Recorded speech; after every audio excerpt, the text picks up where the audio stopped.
من الشيطان الرجيم بسم الله الرحمن الرحيم الحمد لله رب العالمين والصلاة والسلام على أشرف الأنبياء والمرسلين سيدنا محمد وعلى آله وصحبه أجمعين سبحانك لا علم لنا إلا ما علمتنا إنك أنت العليم الحكيم ولا حول ولا قوة إلا بالله العلي العظيم ربنا اشرح لنا صدورنا ويسر لنا أمورنا ربنا آتنا من لدنك رحمة وهيئ لنا من أمرنا رشدا اللهم افتح علينا حكمتك وانشر علينا رحمتك يا ذا الجلال والإكرام اللهم أخرجنا من ظلمات الوهم وأكرمنا بنور العلم وافتح علينا أبواب فضلك وانشر علينا من خزائن رحمتك برحمتك يا أرحم الراحمين رب سهل ويسر ولا تعسر علي يا ميسر كل عسير اللهم صل وسلم وبارك على سيدنا محمد وآله كما لا نهاية لكمالك وعدد كماله والحمد لله رب العالمين قال الشيخ المؤلف رحمه الله تعالى ونفعنا بعلومه في الدارين آمين dan sunat bersugi dengan tangan kanan. Ini adab cara yang diatur oleh syariat, yang diatur oleh agama. Ada cara yang sunat, ada cara hak terbaik. Cara kita nak beruh gigi sama ada dengan kayu sugi ataupun dengan beruh biasa hak kita sekarang. Caranya yang baik ditutup di dalam agama, kita beruh dengan tangan kanan. Dan ini jadi kebiasaan kita dah lah. 99% kita guna tangan kanan. Tapi ada di sana orang yang dia panggil kidai, dia guna tangan kiri di dalam kerja dia, maka orang inilah berhajat kepada dia latih beruh gigi dengan tangan kanan. Karena bila dia nak beruh dengan tangan kanan tu, bila dia biasa dengan tangan kiri, dia nak beruh tak hasil, tak jadilah. Nyagi berdarah gusi dan upama tertekan, tertonyuh, tertolak gi tak betul dengan kandak. Kena latih sampai pada peringkat dia makan nasi pun makan pun dengan tangan kiri. Ini kita kena ingat, kena latih lah, jangan ikut selesa kita. Itu pahala bagi kita. Itulah sebagai percubaan iman kita. Kita nak ikut nafsu ke, kita nak ikut ajaran agama.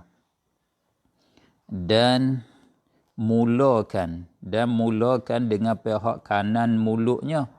Mula sebelah kanan. Mula beruh dengan gigi sebelah kanan.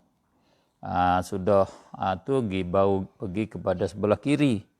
Dan dilalukan dia akan kayu sugi atas langit. Dia masuk akal dua tu baca dengan tasydid. Bukan atas langit. Atas langit. Jadi kita dalam mulut kita ni lidah. Sebelah atas pada lidah hak seperti langit bagi bumi ni. Tu langit bagi lidah tu.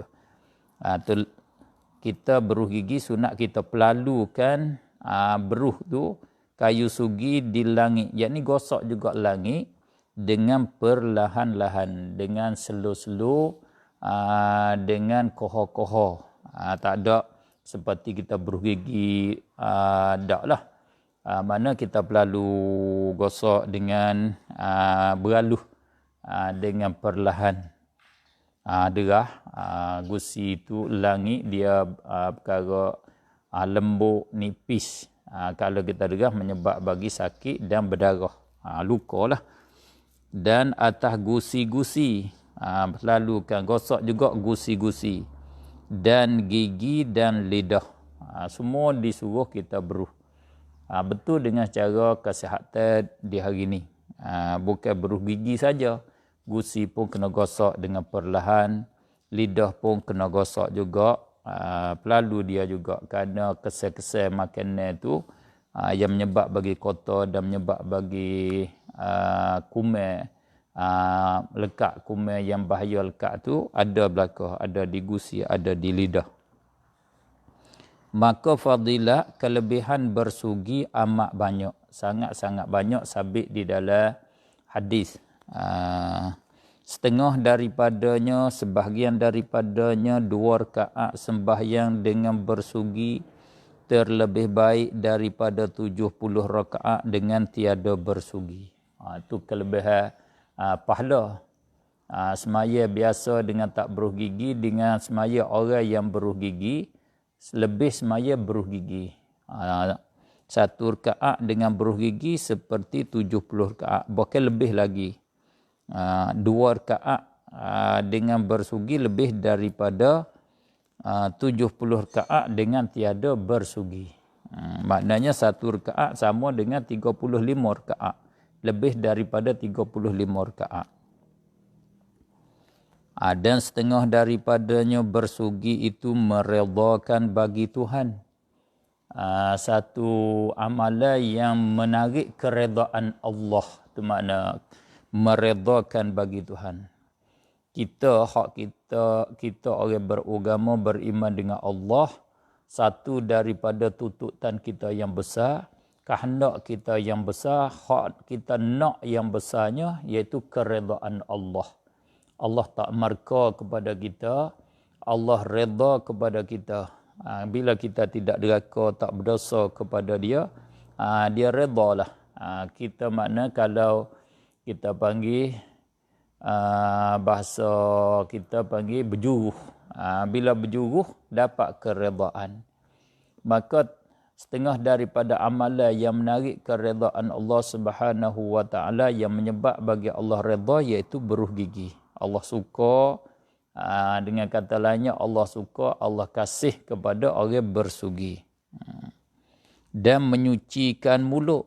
Itu automatik bila beruh gigi, mulut suci. Alhamdulillah.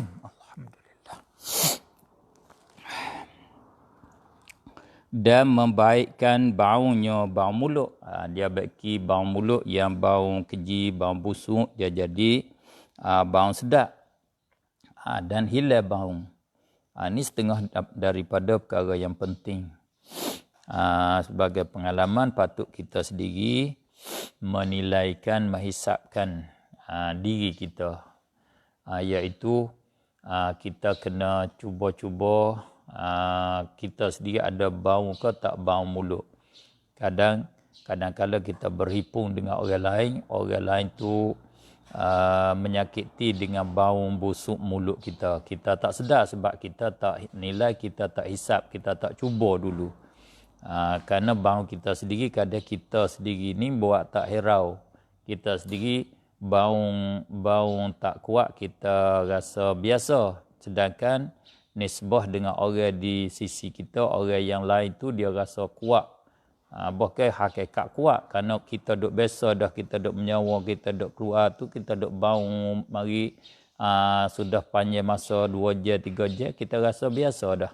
Hakikat bau mulut kita tu busuk. Sebab tu kita kena hisap, kita kena nilai diri kita sendiri. Kerana bila berhipung tu tempat penting sangatnya. Untuk nak menghilangkan bau busuk tu, beruh gigi lah. Itu faedah beruh gigi. Dan menambahkan akal, tambah cerdik. Boleh jadi di sana orang sentiasa, orang selalu beramal dengan beruh gigi, dia tidak terpelihara daripada penyakit nyanyuk, penyakit lupa ketika berumur. Umur 70, 80, orang jadi akal kurang dah, nyanyuk, tak berapa ingat, makan sudah makan pagi kata tak makan lagi, begitulah panggil hilang kesepenuhan akal dia. Bila beruh gigi, akal ni boleh dia mempertahankan sebab dia tambah mana dia mempertahankan akal. Itu kelebihan dia. Dan mencerahkan mata. Mata jadi cerah. Maka ia hubung kait sangat di sisi ilmu kesihatan, ilmu kedoktoran, gigi dengan mata, gigi dengan kepala. Tu dia hubungnya rapat. Cuba tengok kalau cabut gigi buat silap, jejah dengan mata. Mata jadi kelabu, mata siapa kepada tak nampak. Hilang kesihatan mata, hilang kena kecerahan mata tu. Jadi kelabu sampai pada jadi tak nampak mata. Itu makna ada hubung kait mata dengan gigi. Sebab tu bila gigi bersih, mata tu menyebab bagi mata cerah. Dan melambatkan tumbuh uban. Orang beruh gigi, uban dia tak cepat sangat mari di akhir-akhir sikit. Ni untuk orang-orang baru molek lah. Orang yang berubat dah gak. Moga dia mari dah. Kita nak sekat tak boleh dah lah. Nak berik dia tak boleh. Ni berik belum dia mari. Orang muda nak jaga ubat awal tu, cuba guna beruh gigi, guna kayu sugi khasnya. Beruh tu beruh kita himpunkan. Beruh kita guna, kayu sugi kita guna. Kerana boleh jadi kelebihan yang ada pada kayu sugi itu tak ada pada ubat gigi yang dibuat oleh ahli sains pada hari ini. Sebab tu kita guna kedua-dua. Boleh jadi sikit sebanyak ada yang ada pada ubat gigi itu tak ada pada kayu sugi. Boleh jadi.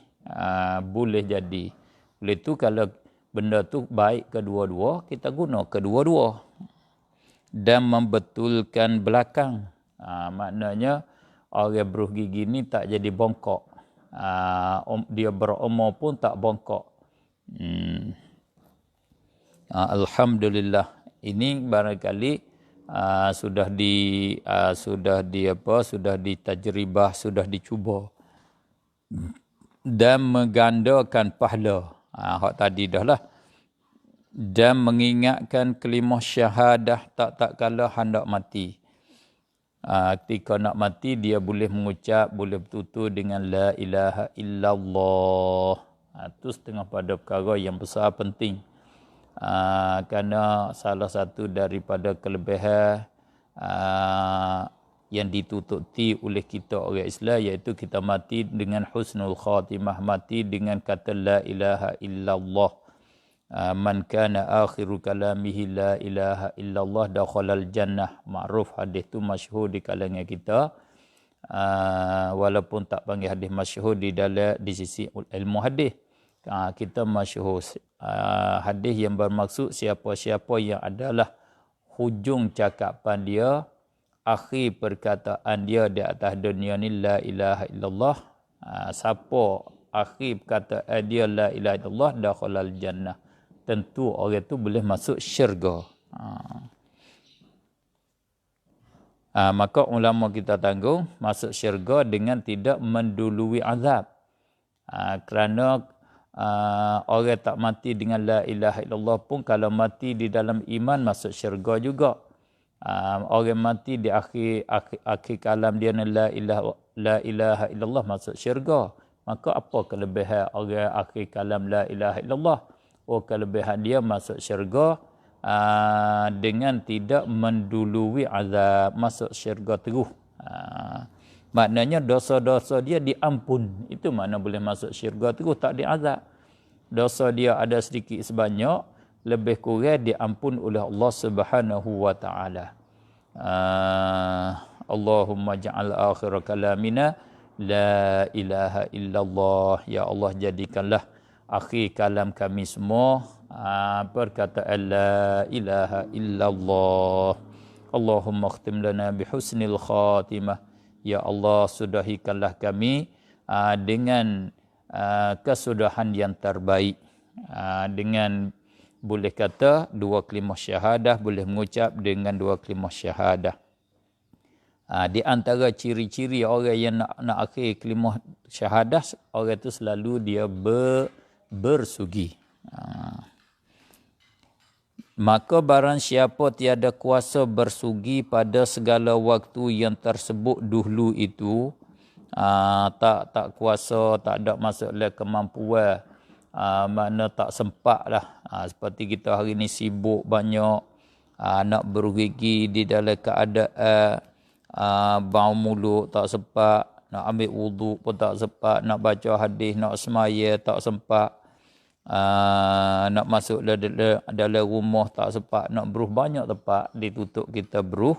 Kalau tak ada masa untuk nak beruh pada masa yang tersebut, maka hendaklah ia hendak sini makna sunat atau ditutup saigia dia bersugi pada sehari semalam sekali. Jangan tinggal dalam sehari semalam, kena ada juga beruh gigi. Bukan di sisi kesihatan, di sisi doktor dia hari ni, seperti dia tulis di tepi-tepi ubat gigi, di kotak-kotak ubat gigi itu kata paling kurang 2 kali sehari. Ketika nak tidur dan ketika jaga sedar bangkit daripada tidur. Itu paling kurang. Faslun fi furudil wudu'i wa sunanih. Ini suatu pasal, suatu tajuk yang kecil, termasuk di dalam tajuk taharah. Tajuk besar dia tajuk taharah, tajuk bersuci. Termasuk di bawah tajuk taharah ini mana bersuci pada najis, suci mulut. Ini satu daripada bagai taharah, iaitu pada menyatakan beberapa fardu wuduk. Nak bercara rukun-rukun wuduk. Fardu di sini dengan mana rukun. Yang jadi bahagian bagi wuduk. Kalau tinggal hak ni tak jadi wuduk, kerana dia juzuk bahagian suku-suku bagi wuduk. Dan segala sunatnya sunat wuduk. Nak bercara hak sunat-sunat dia katik tajuk ni. Hak sunat perkara hak lebih daripada suku dia. Kita buat dia afdal, lebih baik. Kalau kita tinggal dia tidak berdosa. Tinggal dia tidak menjejaskan wuduk. Makna wuduk kita tu terpakai dan sah, boleh buat solat dengan dia. Itu bahagi 2. Bermula fardu wudu 6 perkara. Dalam mazhab kita Syafi'i, dengan hujah-hujah dalil-dalil yang diambil daripada sumber agama, daripada Quran, hadis, ijma', qiyas, imam kita Syafi'i dapat buat kesimpulan mari kepada kita, rukun wudu, suku-suku wudu, juzuk wudu, bahagian wudu ada 6. Tak boleh tinggal 6 ni. Siapa tinggal 1 pada 6 ni dikira wudu dia tidak sah, tak terpakai, tak boleh buat solat dengan dia. Pertamanya niat. Kerana masuk di dalam umum hadis, innamal a'malu bin niyati. Sesungguhnya sah amalan itu dengan niat. Wudu dikira masuk di dalam bagai amalan.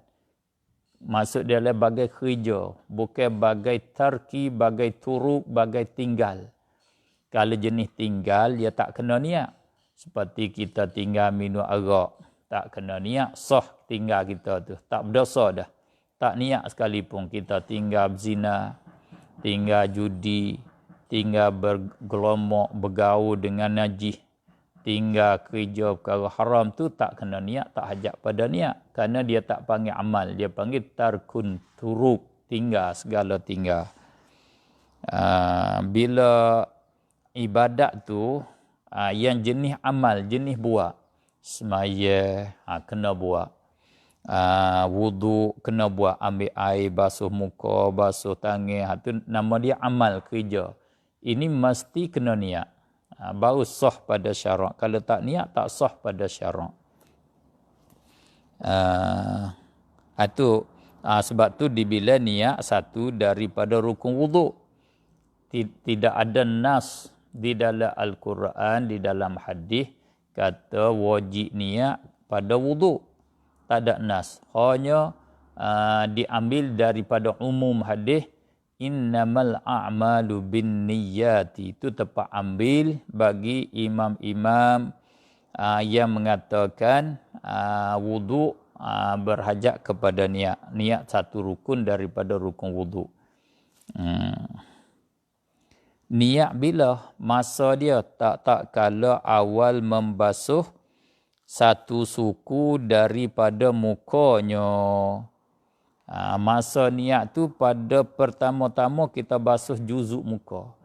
Muka kita sebelah panjang dia, kok berdiri dia bermula daripada tempat tumbuh rambut biasa. Di atas dahi ni tempat tumbuh rambut biasa.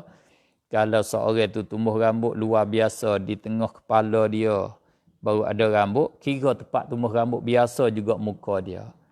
Bermula daripada tempat tumbuh rambut biasa sampai kepada penghujung tulang dagu, tulang kain, tulang dagu ni. Di bawah tulang ni, ni nama kawasan muka sebelah panjang dia. Sebelah lebar dia dari anak telinga kanan sampai kepada anak telinga kiri. Di antara ni nama muka. Stupuk sebahagian-sebahagian ni nama dia suku muka. Bila kita ambil air menyentuhkan satu suku daripada muka, yang mana mula-mula sentuh air, situlah tempat niatnya. Yakni disertakan niat itu dengan awal membasuh satu suku daripada mukanya. Kena sekali kat situ. Masa basuh sentuh air tu, ada niat kat situ. Tetapi kena ingat, syarat kata diserta niat dengan awal membasuh satu suku daripada muka ini, syarat ini syarat supaya i'tidad basuh. Supaya basuh tu dikira kata basuh. Bukan syarat bagi sah niat. Itu kena faham kat situ. Orang yang tak faham kat sini, menyebab bagi dia was-was. Dia nak serentak, nak menjadi serentak niat dengan awal sentuh air dengan suku muka tu, dia susah nisbah dengan dia. Kadang sentuh air dulu, niat mari kat belakang, kadang niat dulu sentuh air belakang. Kena faham kat sini supaya nak mengatasi masalah tu. Selain pada dia kena faham definisi takrif niat. Kalau faham definisi takrif niat, itu lebih senang lagi.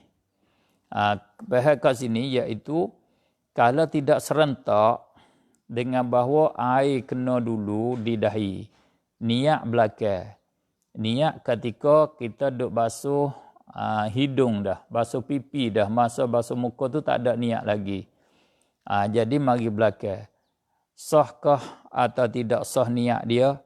Jawab dia, niat dia itu sah. Hanya yang kata kena syarat serta tu, iaitu nak bilang kata dahi itu sudah dibasuh atau tidak dibasuh. Kena mengulangi basuh ke ataupun tidak payah mengulangi basuh. Itu saja. Bila masa air sentuh dahi tidak ada niat, ketika sentuh pipi, sentuh hidung, sentuh dagu baru ada niat, maknanya dahi itu tidak dikira basuh. Tak basuh lagi nama dia.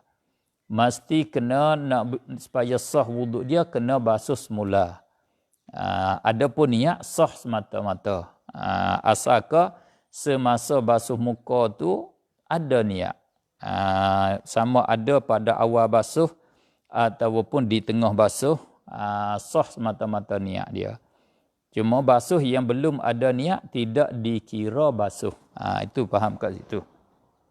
Dia panggil syarat liyu'tadda bih, supaya dibilang basuh dengan dia. Bukan syarat bagi sah niat. Sebab dia panggil serentak tu di mana ada niat, ketika duk basuh muka, situ nama dia serentak. Kat situ baru ada basuh serentak dengan niat. Yang sebelum daripada itu, basuh tidak diserta dengan niat, mana basuh tidak ada niat. Begitu ya saja. Lebih-lebih lagi niat itu bukan perkataan dalaman, bukan perkataan di dalam hati sahaja aku mengambil wuduk, sahaja aku mengangkat hadas kecil. Bukan yang perkataan itu. Perkataan itu nama hadisun nafsi, nama dia. Cakapan dalaman kita. Kita bercakap sebelah dalam. Niatnya iaitu kita mau di dalam hati, nak di dalam hati, kehendak di dalam hati kita. Bila kita ambil air, nak basuh muka, di dalam hati kita nak menyejukkan kerana panas. Itu ketika kita basuh muka, makna masa basuh ada serentak dengan niat nak menyejukkan. Kalau muka kita ada kotor, ada kekotoran, kita ambil air basuh. Ketika kita basuh kotor tu dalam hati kita, kita nak menghilangkan kekotoran yang ada pada muka. Nama semasa basuh muka ada niat menghilangkan kekotoran. Walau di dalam hati tak kata sahaja aku menghilangkan kotor. Tak ada perkataan tu. Tapi dalam hati ada nak menghilangkan. Kalau ditanya kita, kamu duk basuh muka tu apa tujuan? Kita jawab, aku nak menghilangkan kotor. Itulah. Di dalam hati ada nak, ada kehendak begitu. Itulah hakikat niat yang sebenarnya. Bila tidak ada kekotoran, tidak panas, ataupun ada panas, tapi kita basuh muka bukan kerana nak menyejuk, kerana nak menghilangkan hadas kecil, kerana nak ambil wuduk, itulah nama dia niat, nama dia. Oleh itu, semasa kena air kali pertama di dahi ke, di pipi ke, hati, di dalam hati kita ada ingat kata nak ambil wuduk, sah dah, itulah makna niat. Jangan kita duk jenera, tidur masa ambil wuduk tu, kita mimpi ambil air basuh, tu tak ada niat. Dan tiada disyaratkan berkekalan niat hingga membasuh sekalian muka. Tak mesti terus masa duk basuh muka tu kena ada niat ke semua. Tak. Niat sekali, selepas pada tu masa duk basuh terus lagi untuk menyempurnakan semua tu, sekalian juzuk muka, sekalian suku muka tu, kita duk fikir, nak mengatur masak kita ke, nak mengatur pelajaran kita ke, nak mengatur kerja kita lepas pada ni aku nak pergi kepada pasar, nak beli barang. Dalam hati tak ada ingat dah nak ambil wuduk, tapi masih duk basuh untuk meratakan. Itu sah dah wuduk kita, tak syarat berkekalan. Cuma jangan ada yang memalingkan. Jangan mula pertama basuh muka kerana ambil wuduk. Selepas pada tu, rasa panas sangat. Ambil air kali kedua nak menyejukkan. Itu ada sarif. Itu tak sah lah. Hak basah, terbasah muka dengan sebab niat menyejuk, tak memadai pada wuduk. Kena mengulangi basuh semula. Dan tiada dipadakan, tak memadai menyertai niat dengan barang yang dahulu daripada muka. Masa basuh tangan ada niat nak ambil wuduk. Masa berkomor, masa isap air ke hidung ada niat ambil wuduk, tak memadai. Kena niat pada awal-awal fardu bagi wuduk. Awal-awal fardu bagi ibadat dah. Seperti semaya, awal-awal fardu dia iaitu takbiratul ihram. Kena niat kat situ. Dulu pada takbiratul ihram, tak sah niat semaya. Itu nama dia muqaranah, nama dia. Seperti diniat tak kala membasuh tangan, atau tak kala berkomo-komo, atau mengisap air pada hidung. Tak mada kat situ. Itu pun kata tak mada jikalau tiada terbasah sertanya serta barang yang dahulu daripada muka, tak terbasah satu juzuk daripada muka. Tak kena sebahagian daripada muka, satu suku daripada muka tu tak kena, tak terbasah. Dengan kita basuh tangan tentu dah tak terbasah, tak kena muka. Dengan kita berkomor pun kita berkomor dengan peleting. Kita isap air dengan peleting. Masasah, penyerak dah. Kita serap air masuk dalam mulut terus. Tak ada kena mulut. Hidung pun kita masuk air terus, tak ada kena jongek-jongek dia, hujung dia hak di luar ni, kena sebelah dalam terus. Itu tak memadai.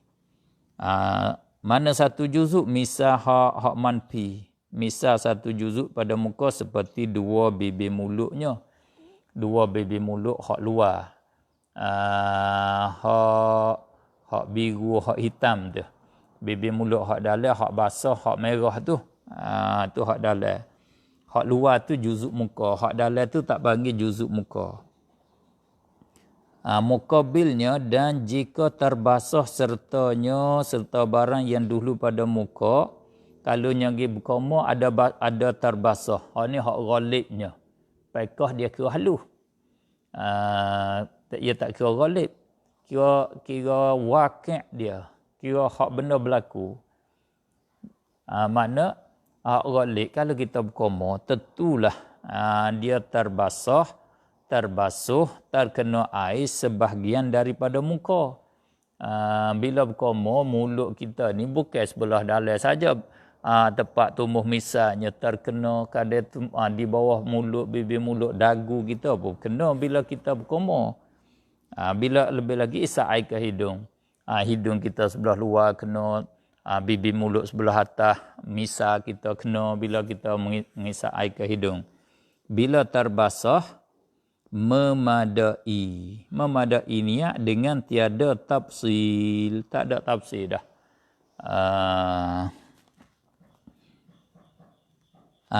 Makna tafsir dia sama ada kosak basuh muka ataupun tak kosak basuh. Bila basuh dah terbasuh dah muka, masa berkomor tu dia niat ambil wuduk, niat mengangkat hadas kecil, mada dah niat. Masa isap air ke hidung tu, niat ambil wuduk. Sudah basah, ada dah niat, mada dah niat tu. Tak ada tafsir dah. Sama ada dia niat basuh muka gatik serta dengan berkomor, basuh muka gatik serta dengan isap air ke hidung, niat basuh muka saja ke, tak kira. Dia ada niat, tak ada niat basuh muka, mada semata niat. Dan tafsilnya, hak ada tafsilnya, pada wajib kembali membasuh juzuk yang tersebut itu. Kena basuh semula ke tak? Bibir mulut hak kena masa berkomor tadi. Kena basuh semula ke tak? Hidung hak kena air masa isap air ke hidung serta niat ambil wuduk. Kat situ saja kena ada tafsirnya.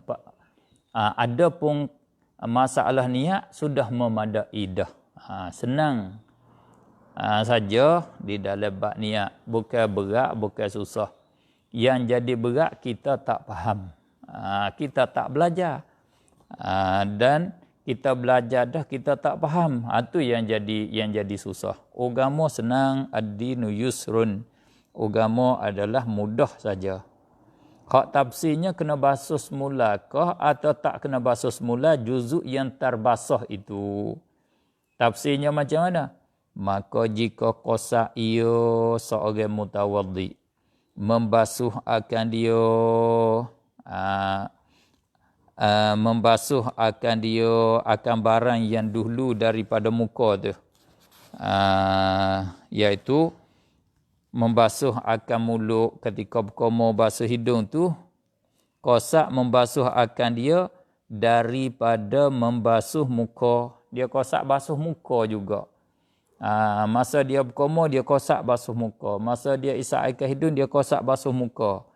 Bila ada kosak tu, tiada wajib kembali membasuh akan juzuk yang tersebut itu.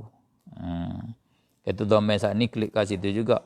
Maka jika kosak ia membasuh akan juzuk yang tersebut daripada membasuh muka. Dia kosak daripada basuh muka. Masa dia berkomor, kena mulut, kena dagu tu dia niat basuh muka. Satu juzuk pada muka dia niat. Hak tu tak kena basuh semula. Dan jika ia kosakkan sunat jua, dia tak ada kosak basuh muka, dia kamu kosak buat sunat saja. Kosak nak hak sunat, hak kena lebih daripada kamu, ia tak ada niat basuh muka dak. Atau dikosakkan dia sunat dan membasuh muka. Dia panggil tasyrik. Niat buat sunat gatik, niat basuh muka gatik. Atau itlaq. Tak niat hak mana-mana basuh muka pun tak niat, sunat pun tak niat. Wajib kembali membasuh juzuk yang tersebut itu. Kena basuh semula. Niat wuduk tu sah dah. Senang. Senang saja. Maka kita ke ghalib kitanya 99.9 lagi, kita masa berkoma tu pun kita niat wuduk dah. Dan masa berkoma tu juga ada kena lebih daripada mulut sebelah dalam, kena anggota muka, kena suku daripada muka. Masa isap air ke hidung pun kena juga satu suku pada muka. Niat tu tak ada payah. Sah dah niat kita. Kamar dia hak wakil, hak realiti kita duk buat pun, hak tepat kena tu bila basuh muka kita ulai basuh pula sekali lagi. Maknanya ini tidak ada problem. Nisbah dengan niat dan nisbah sah wuduk kita tetap basuh muka tu alhamdulillah. Hak wakilnya sah. Yang kena jaganya takut basuh yang lain itulah. Tak sempurna basuh muka tu, di juzuk-juzuk muka kita tak menyempurna, tak sampai air tak menyeluruh. Itulah yang ada problem. Maka jika kosak ia membasuh akan juzuk yang tersebut daripada membasuh muka. Kalau dia kosak basuh muka, tak ada kosak berkoma, tak ada kosak isap air ke hidung, tiada wajib kembali membasuh akan dia. Hak tu tak wajib basuh semula kerana sudah terbasuh dan sudah jadi basuh muka dengan sebab dia niat.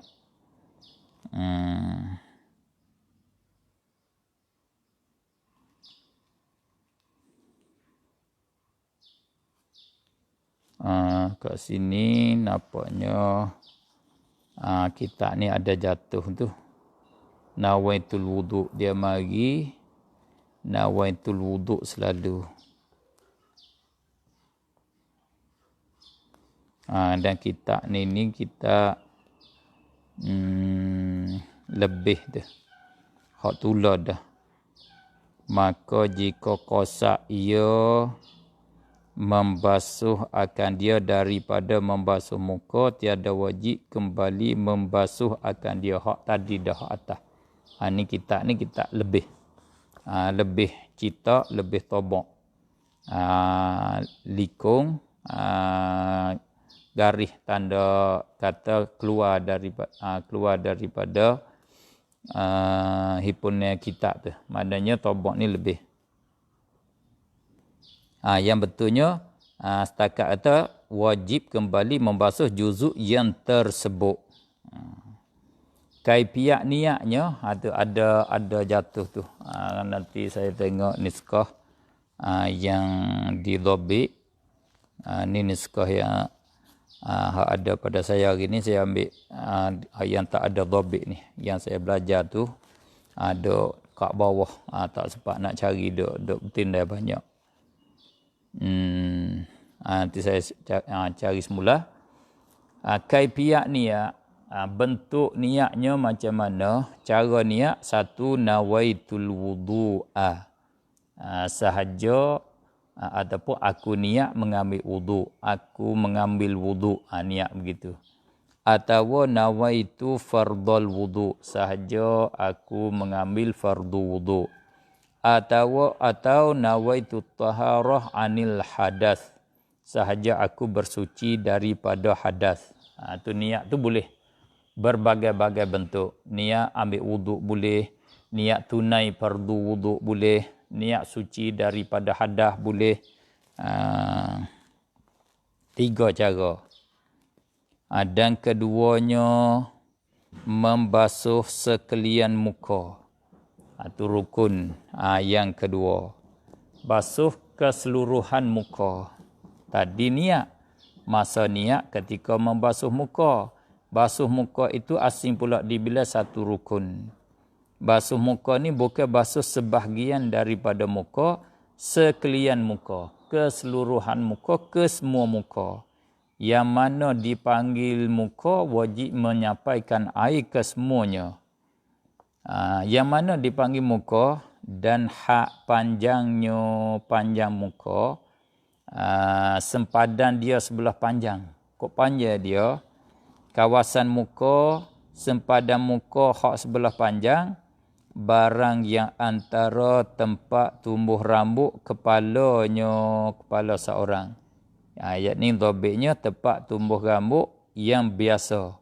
Tempat biasa tumbuh rambut. Bukan tempat tumbuh rambut hakiki. Sebab kalau tempat tumbuh rambut yang sebenar yang hakiki, kadang-kadangnya pada setengah kepala, lebih daripada dahi, atas pada dahi itu 2 inci, 3 inci lagi. Maka itu yang lebih tu tak dikira muka. Kira tempat tumbuh rambut yang biasa. Biasanya kebiasaan adat bagi seseorang tumbuh rambut kat mana? Iaitu ke atas dahi dia, kira dahi dia tu. Biasanya begitu. Kalau lebih tak tumbuh rambut pun dikira setakat tu saja.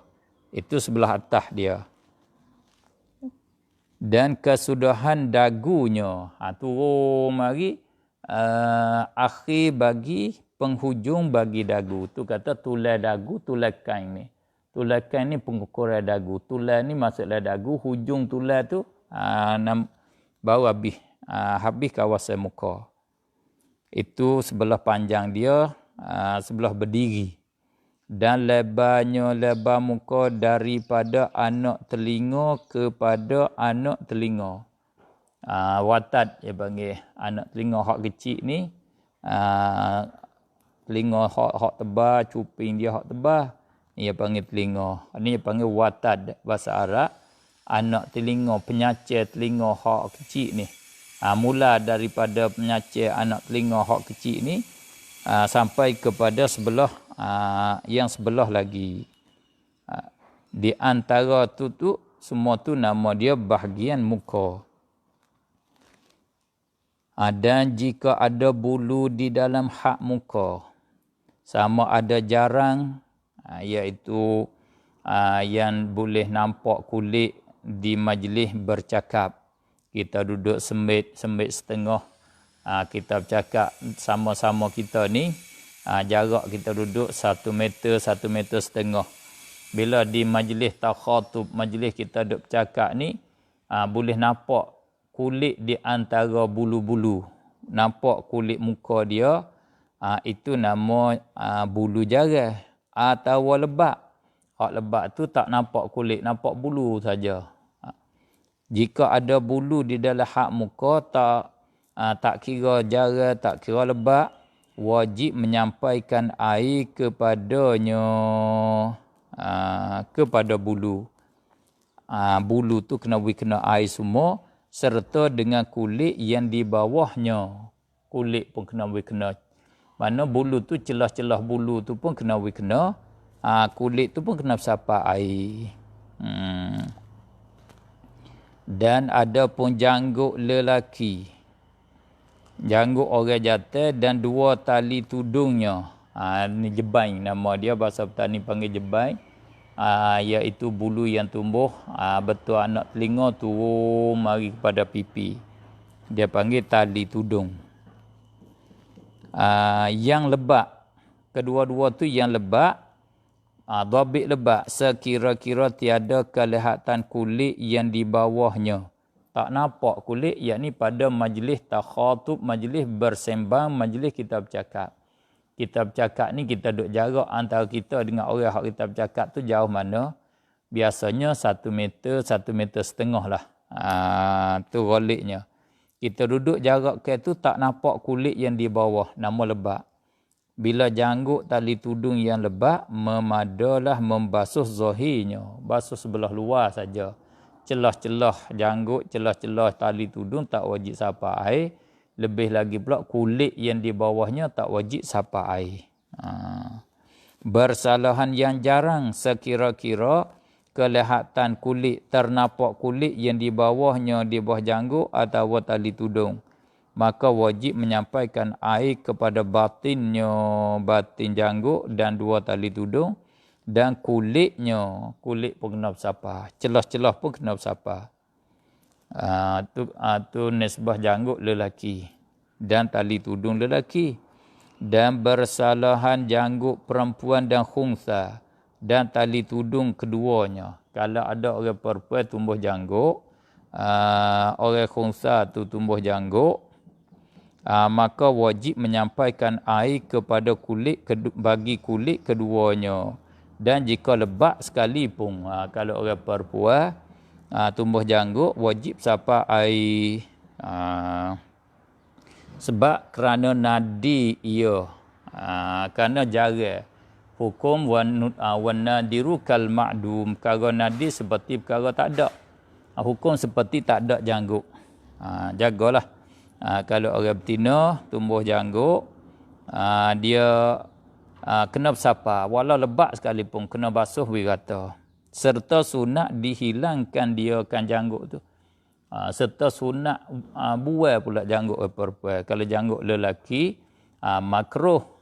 Setengah kata haram. Mazhab kita Syafi'i makruh. Dalam mazhab yang lain kata haram. Karena dia di inti kita kata kita hukum makruh ni bercanggah berlawan dengan pendapat Imam Syafi'i radhiyallahu taala anhu sendiri. Tak, ulama kita yang bermazhab dengan mazhab Imam Syafi'i lebih alim dengan pendapat dengan kata Imam Syafi'i. Imam Nawawi, Imam Ghazali dan lain-lain, mereka lebih alim dengan kata Imam Syafi'i. Mereka lebih tahu dengan hakikat Imam Syafi'i. Mereka sudah hukum dengan kata makruh membuaikan janggut. Orang betina kalau tumbuh janggut, sunat dihilangkan dia dengan dicukurkan dan sebagainya. Dia sunat dibuah. Sebab tu bila sunat buah, kalau dia kaca taruh, dia masih berdegi, dia taruh juga janggut, kena kerja berat sikit lah. Tu dia memberat diri dia sendiri. Dia kena basuh janggut biar rata. Basuh janggut dia sebelah dalam dan sebelah luar. Kulit pun kena bersapa juga. Ingatlah, kalau orang betina tumbuh janggut ni, ingat-ingat jaga jangan bui dia pergi ke Mekah. Pergi ke Mekah, sentuh Kaabah, datang Covid pula, kena basuh Kaabah pula. Kena cuci Kaabah pula lah. Kerana tahun lepas ada dah kena cuci Kaabah. Kerana orang nadi ni pergi sentuh Kaabah, Allah cucilah Kaabah tu. Tu selora ya tu. Dan tiada serta dengan membasuh muka itu membasuhkan satu suku sebahagian daripada kepalanya dan tengkoknya dan barang yang di bawah dagunya. Ini makruf kita belajar dalam kaedah fiqh, qawaid fiqhiyah. Ma la yatimul wajibu illa bihi fahuwa wajib. Barang yang tidak sempurna perkara wajib, melainkan kena masuk dia, maka dia wajib juga. Hak wajibnya basuh muka, tak sempurna basuh muka kalau kita tidak masuk kawasan kepala. Kalau kita tidak melebihkan hak muka, di bawah dagu ni masuk kepada tekak sikit. Sebelah pipi ni masuk pada tekak, tak kita buat kodam muka saja, tak mada. Kerana boleh jadi di sana ada tertinggal sebahagian daripada muka, besar butir padi ke butir jagung tak rata, tak kena air, tak mada wuduk kita. Kalau kita melebih daripada hak wajib, masuk lebih pada tu, masuk kepada tekak, masuk kepada kepala, baru yakin kata basuh muka ke semuanya. Oleh itu sunat wajib basuh satu suku daripada kepala. Tak dapat tidak kena basuh satu suku daripada tekak dan bagian di bawah dagunya. Itu cara kita ambil wuduk.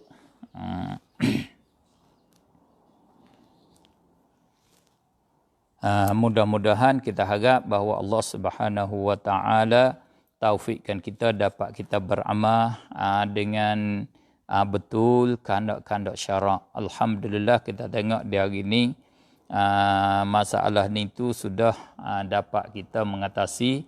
Dengan kata lain kita sudah membaiki dan generasi kita lebih sempurna daripada generasi dulu pada tajuk ni. Saya pernah kalau di masa kecil-kecil dulu di kawasan tak maju kampung tu, orang kampung masalah basuh muka, masalah ambil wuduk ni masih lagi ada problem, tak betul. Dia basuh muka pihak hadapan saja. Mula di dahi ni dia basuh bahagian pipi, hidung, tepi-tepi telinga, bawah dagu dia tak turun dah basuh. Dia basuh tepi kat tengah ni saja. Itu kerana dia tak belajar. Di masa kita belakang ni alhamdulillah ilmu tersebar, ilmu terbuka. Alhamdulillah kita boleh mengatasi, boleh ukar dah problem ni. Alhamdulillah. Itulah kata kita lebih baik tajuk ni. Lebih sempurna daripada orang dulu sikit pada kita. Kerana agama ni tempat kita baru duk tersebar ataupun di dalam keadaan duk tersebar. Dulu dia sebar dia di kawasan sepit saja. Orang bandar, orang-orang duduk dekat hampir dengan ulama tak ramai. Di hari ni orang-orang pandai tu lebih banyak, alhamdulillah. Dan ketiganya membasuh dua tangannya. Pak kita setakat tu dulu, insya-Allah taala kita akan sambung di masa yang lagi akan datang, insya-Allah taala.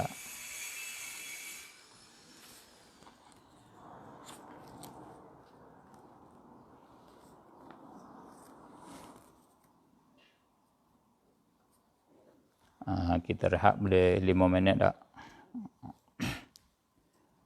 Sebelah 10 kita akan sambung insya-Allah taala.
Kau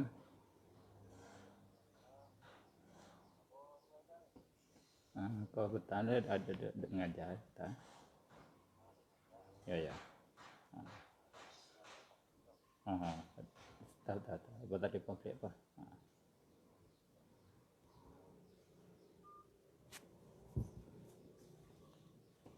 A'udzu billahi minasyaitonir rajim. Bismillahirrahmanirrahim. Alhamdulillahi rabbil alamin wassalatu wassalamu ala sayyidina Muhammad wa ala alihi wa sahbihi ajma'in. Subhanaka la ilma lana illa ma 'allamtana innaka antal alimul hakim wa la haula wa la quwwata illa billahil aliyyil azim. Qala al-musannif rahimahullahu ta'ala wa nafa'ana bi'ulumihi fid darain amin. Wal afsahu fil hani an-naqsu.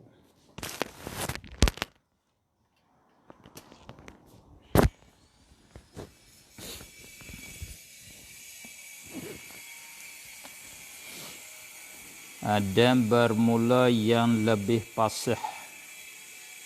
Afsah lebih fasih.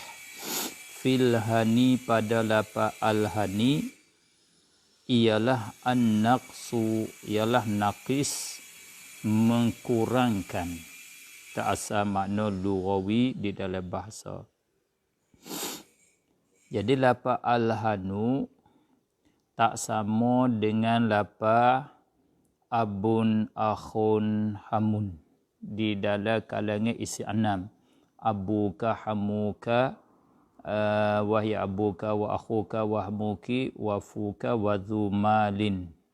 Satu lagi hanuka. Lafaz hanu ni tak sama lafaz akhun, abun, hamun.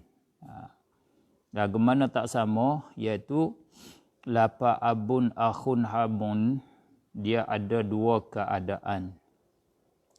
Satu keadaan dia semasa tidak diidhafah. Dia panggil ketika dia ifrad, asing daripada idhafah. Dikata dia didatar dengan dua huruf. Itu mana an-naqsu, kurang, tak sempurna tiga huruf.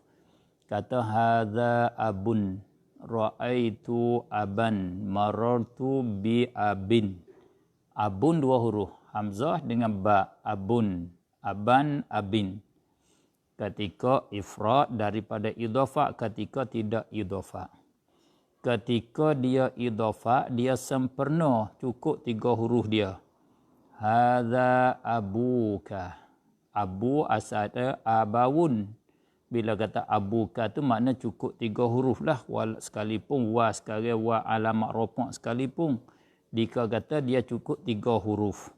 Abuka, abaka, abika. Tiga huruf tidak kurang. Bersalah al-hanu, lafaz hanun. Ketika ifrad dia kurang. Hadza hanun. Ra'aitu hanan. Nazartu ila hanin. Mana dua huruf. Tu an-naqsu ketika mufrad.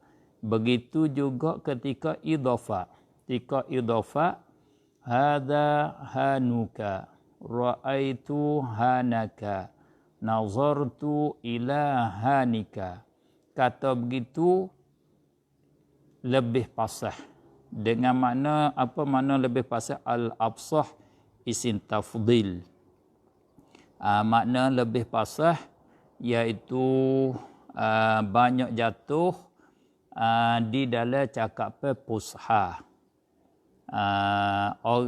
Cakapan hak cakapan fusha, cakapan fasih dengan mana cakapan orang Arab hak paling jangok, paling lawa, paling sedap, yang paling balaghah. Lafaz dia sedap didengar, isi makna dia tu lebih mendalam, lebih dalam. Cakap dia tu lebih sedap lah, lebih jangok. Iaitu bila kata kalam fusha, cakapan yang lebih jangok, ada tiga cakapan yang dia penting Dia cakap apa tiga ni, dia cakap dengan bahasa yang jangok, yang lawa, yang comel. Satu Al-Quran, yang kedua Al-Hadis, yang ketiga syair, bahasa puisi hak orang Arab yang fasih. Jangan puisi hak Arab ke belakangnya ni. Puisi orang Arab yang sebelum Islam 150 tahun, yang daripada Islam 150 tahun selepas Islam, Arab tu dia tidak bergaul. Arab yang cakap dengan lidah dia hak asli, hak ori, hak asal. Maka itulah cakap apa yang banyak jatuh di dalam cakap apa mereka itu. Hanun ni baca dengan dia cakap dengan kurang. Kata Hanun ketika idhafah, ketika tidak idhafah, Hanuka pada ketika idhafah. Itu mana hak afsah. Dan ada sebahagian daripada orang Arab, ini nama dia kurang fasih. Kalau kita kira bahasa agak, ada bahasa standard tengah seperti bahasa Malaysia, bahasa Kuala Lumpur, itu dia panggil bahasa Fusha dia, bahasa standard tengah dia. Kalau bahasa Kelantan, kalau bahasa Kedah, itu bahasa sebahagian kurang fasih. Bahasa negeri atau bahasa kapung-kapung. Hanun ni ada satu bahasa orang Arab, dia cakap dengan tamam ketika idhafah. Iaitu dia kata hadza hanuka ra'aitu hanaka nazartu ila hanika. Ada wa, ada alif, ada ya. Ada waw ketika rafa', ada alif ketika nasab, ada ya ketika khafa'. Itu makna sempurna. Makna kedua-dua tu betul dengan bahasa Arab. Dah kita tahunya, kata orang bercakap Arab begitu betul. Kata kalau dia kata hanuka betul, kalau dia kata hanuka betul. Dia kata ra'aitu hanaka betul, kalau dia kata ra'aitu hanaka betul juga. Tapi yang mana lebih elok, yang mana hak cakap Arab yang lebih elok, yang lebih balaghah, iaitu dengan kurang. Tidak ada wa, tidak ada alif, tidak ada ya. Itu mana an-naqsu. Hanuka, hanaka, hanika. Kalau kita tak tahu, menyebab bagi kita kata salah. Itu penting di dalam ilmu. Jangan kalau kita kata, kita dengar orang baca Ar-Rahmanir Rahim, Maliki Yaumiddin. Salah tu tak betul. Kerana yang betul Maliki Yaumiddin. Min tu panjang, mad ada alif. Alif huruf mad. Maliki Yaumiddin. Dia baca Maliki Yaumiddin. Tak betul tu. Itu bukan dia tak betul, kita tak betul sebab kita jahil dengan ilmu qiraat. Kerana di sana ada satu qiraat baca dengan Maliki Yaumiddin dengan tidak makmin. Maliki itu qiraah yang kita qiraah masyhur, kita dah baca hafaz, riwayat hafaz. Dan satu qiraat dia baca dengan Maliki Yaumiddin. Kedua-dua itu betul. Tak salah. Ilmu penting. Tengok orang kata baca kunut salah. Itu kerana tidak ada ilmu. Orang baca kunut betul, orang tak baca kunut betul. Nisbah dengan hukum fiqh. Dengan waqi' satu saja yang betul. Yang salah tidak dikira salah. Kerana dengan ilmu, dia kata dengan ilmu. Kata dengan jahil, itu adalah salah.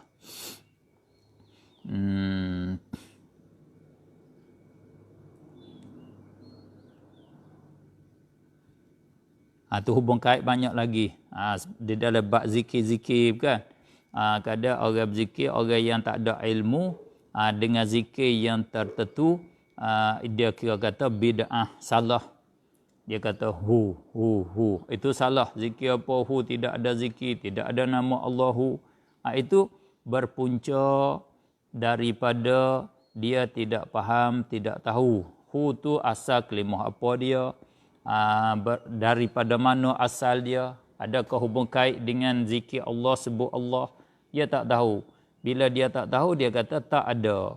Itulah punca daripada kesilapan. Itu ilmu tu penting. Kalau kata hanu, hadza hanun, itu betul.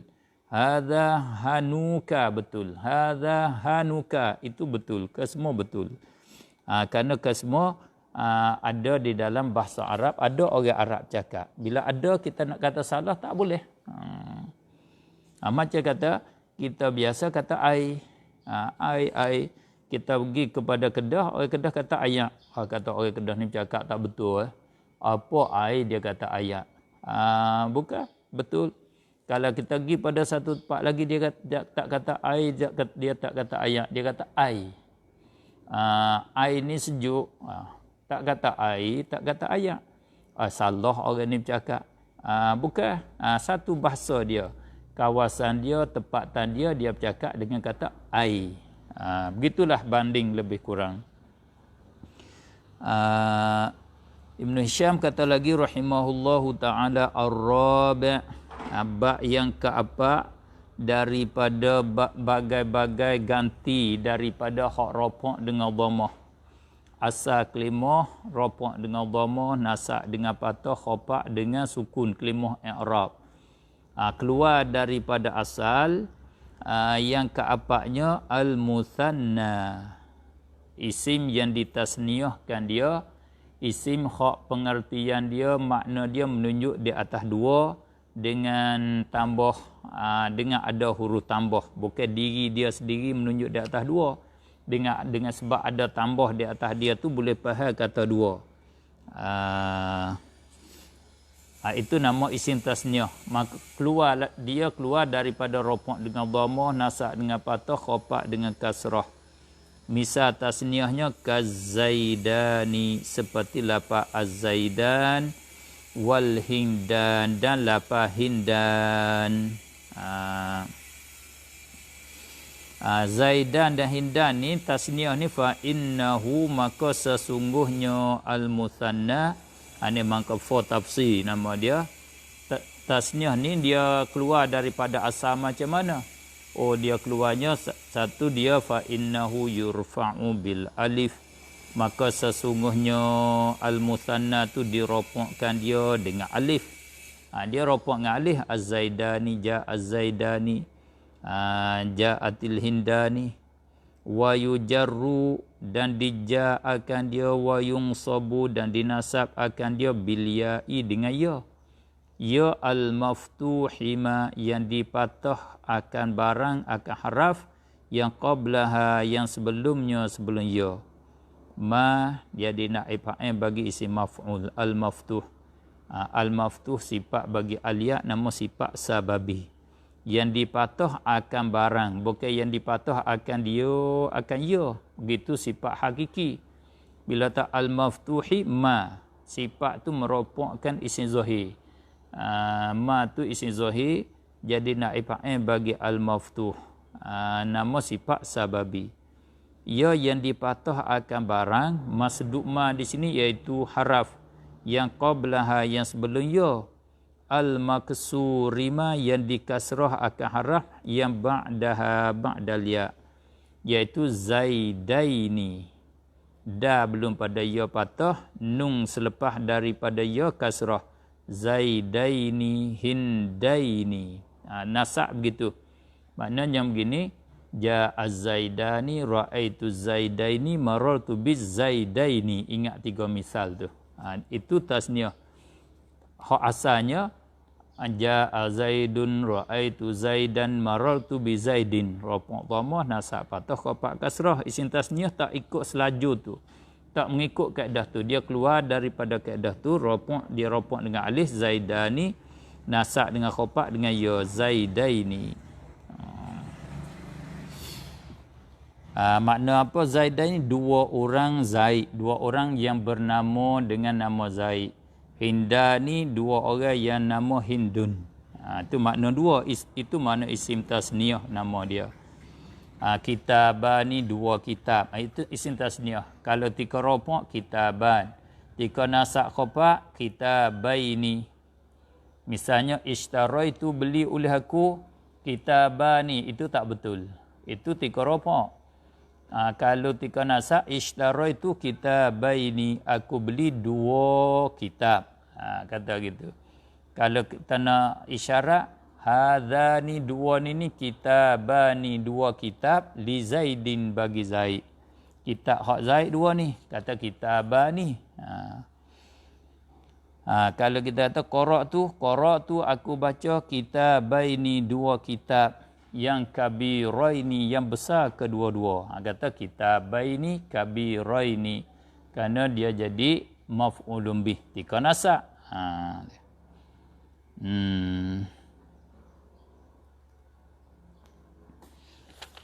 Habis kat situ. Kita seterusnya kepada kata musannif rahimahullahu ta'ala.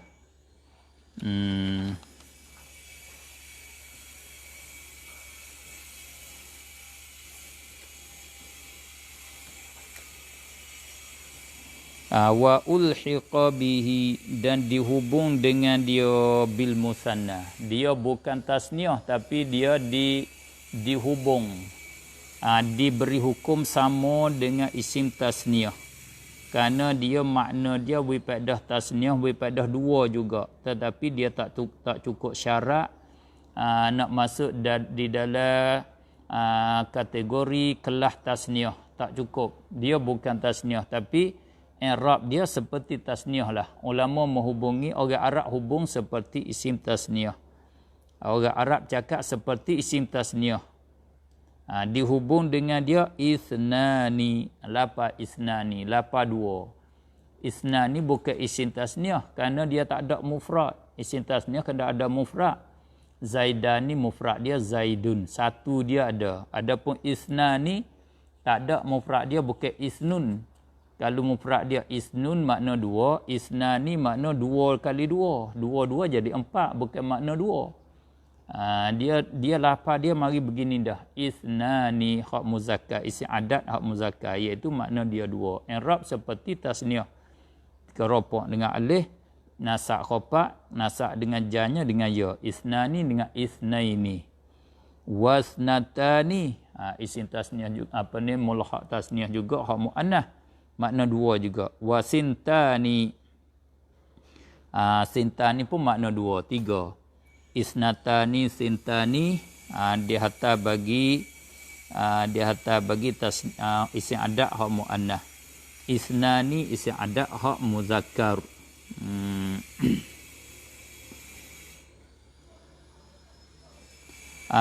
Tiga-tiga ni mutlaqan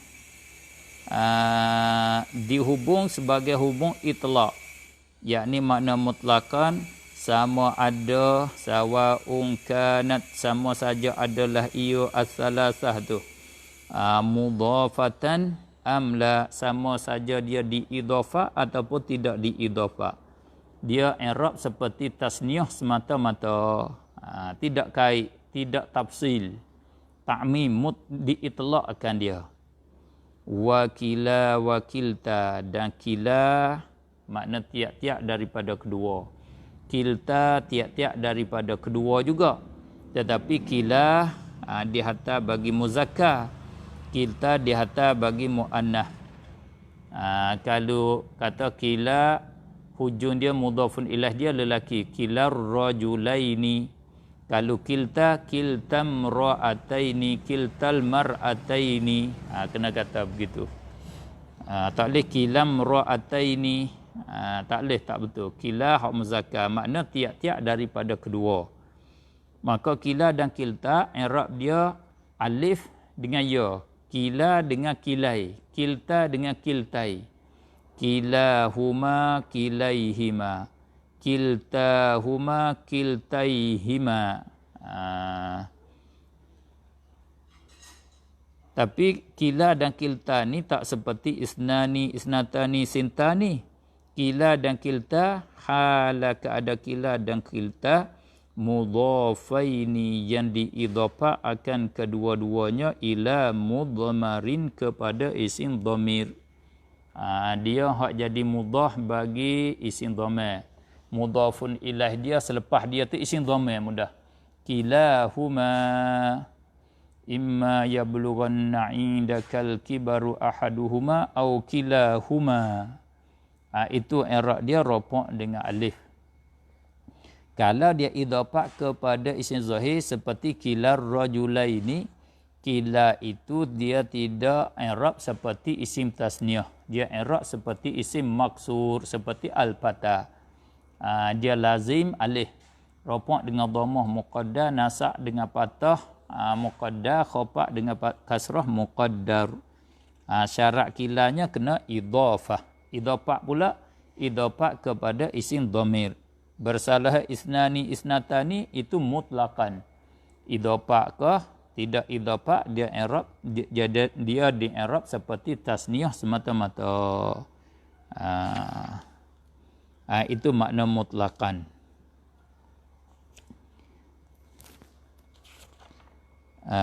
Habis itu yang keempat, tasniyah dan mulhaq bagi tasniyah.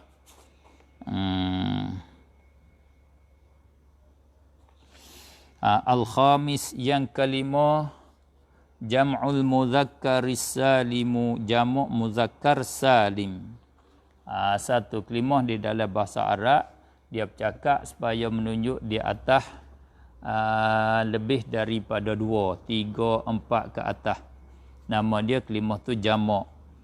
Tetapi jamu' tu pula dia ada 3 bagai jamu'. Jamu' muzakkar, ada jamu' muannah, ada jamu' taksir. Jamu' muzakkar salim, jamu' muannah salim, jamu' taksir. Jamu' muzakkar kalau kita faham seperti lalu, iaitu jamu' untuk lelaki. Nak bagi tahu kata lelaki itu lebih daripada 3. Lebih daripada 2, 3 ke atas. Kalau nak cerita perempuan lebih daripada 3, nama jamu' muannas. Itulah asalnya. Tetapi bukan mesti lelaki, bukan mesti perempuan. Nak jamu' muannas bukan mesti perempuan. Nak jamu' muzakkar bukan mesti lelaki. Kita tengoklah makna bila jamu' seperti ini tambah waw ketika rafa' dengan nun, ya dengan nun ketika nasab khafa, nama dia jamu' muzakkar salim. Misal dianya kazaiduna.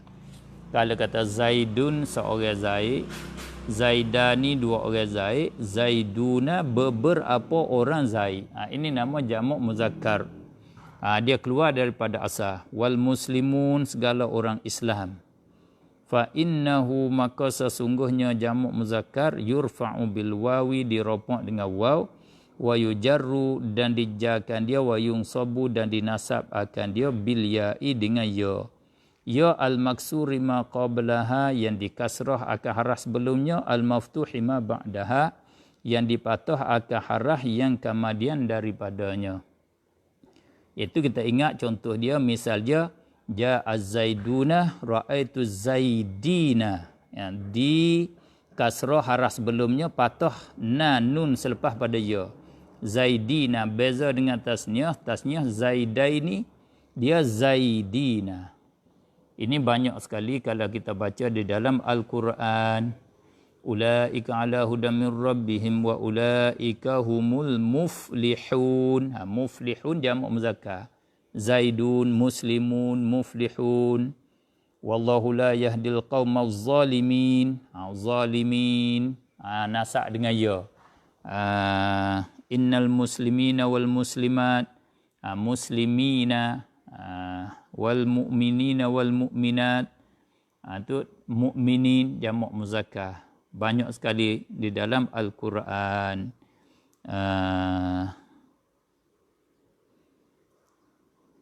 Kita kenanya i'rab dia cara berubah dianya. Kalau tika rafa' dengan wa, zaiduna.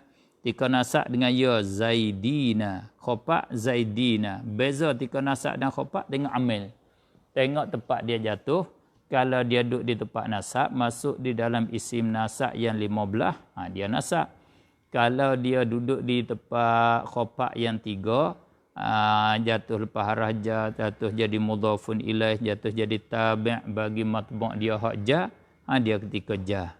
Seperti marartu bizaidina. Tu ketika khopak kerana masuk bawah raja. Nampaknya tengok kepada masa kita, rasa kita cukup takat ni dulu.